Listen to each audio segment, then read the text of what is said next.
एक बार राज दरबार लगा हुआ है, सजा हुआ है, और जो याचकों की जो लाइन है, जो भी शिकायत करता है उनकी लाइन लगी हुई है। एक एक करके राजा को सब नमस्कार कर रहे हैं और अपनी जो पत्रावली है, जो लिखित सूचना लाए हैं, वो मंत्री के हाथ में दे रहे हैं। राजा देख रहे हैं एक एक शिकायत का जो निपटाई जा रही है। जनसभा बैठी हुई है। इसी बीच जो भी व्यक्ति आता, एक बात अजीब देखने को मिलती। वो झुक कर के राजा को प्रणाम करता, क्योंकि प्राचीन समय में राजा का जो सम्मान होता था वो परमात्मा के समान सम्मान करते थे व्यक्ति। राजा सर्वोच्च स्थान रखता था, तो सभी झुक कर के शीश झुका झुका के प्रणाम कर रहे हैं, नमस्कार कर रहे हैं, हाथ जोड़ जोड़ के कर रहे हैं। ये देख करके सबको तो पता है, कोई ज़्यादा आश्चर्यचकित नहीं हो रहा, लेकिन एक ऐसे जीव, एक ऐसे जंतु को बड़ा आश्चर्य हुआ और वो फूले न समाया। एक मक्खी राजा के ताज पर आन करके बैठ गई और मक्खी ने देखा दुनिया उनको शीश झुका रही है, दुनिया उनका बड़ा मान सम्मान कर रही है।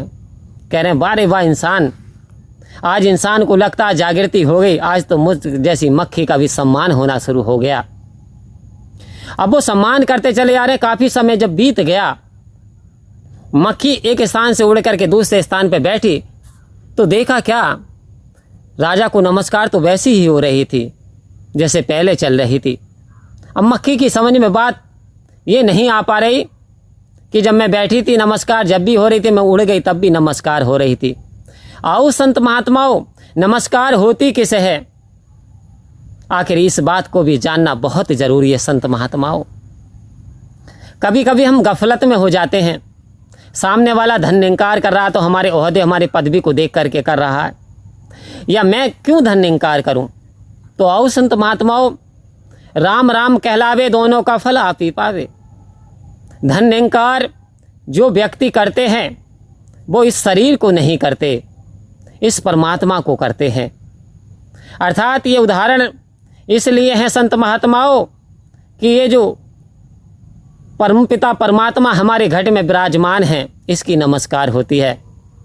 और अहंकार मन को हो जाता है, मन को अहंकार हो जाता है कि ये तो मेरा बड़ा मान सम्मान कर रहे हैं, ये तो मेरे सामने झुक रहे हैं। संत महात्माओं, आपने देखा जब मनुष्य लाइफलेस हो जाता है, जब मनुष्य के प्राण निकल जाते हैं, तो तुरंत चारपाई से उठा करके ज़मीन पे लिटा दिया जाता है, या फिर चारपाई पे ही सही।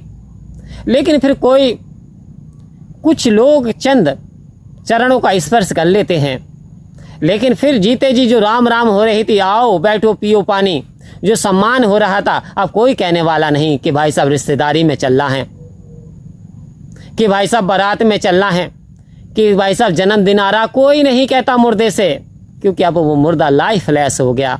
अब जो परमात्मा था, जो परम रूपी आत्मा, वो अपने स्थान, निवास स्थान को चली गई। तो याद रखें, जब तक मनुष्य का सम्मान होता है, जब तक ये परमात्मा उसमें निवास करता है।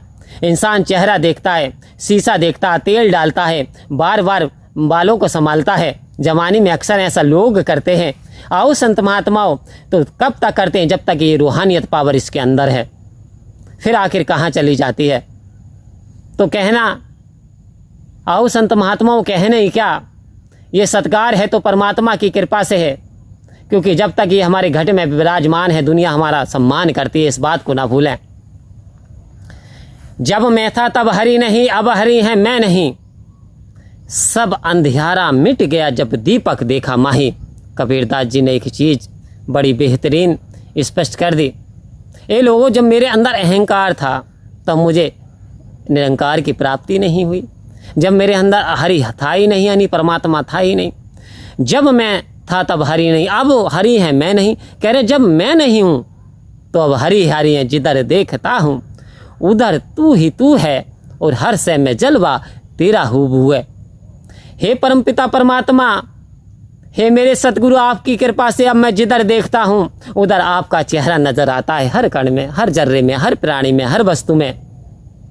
कोई बेगाना नजर ही नहीं आता, क्योंकि मेरे सतगुरु ने ऐसी दृष्टि बख्श दी। तो आओ संत महात्माओं, सेवा सत्संग सिमरन को जीवन का आधार बना लें, और वास्तव में तो जीवन में आनंद ही आनंद आ जाएगा। सतगुरु की असीम कृपा बरसेगी यदि हम सतगुरु के वचनों का पालन कर पाते हैं। परम प्यार से बोलिए धन्य का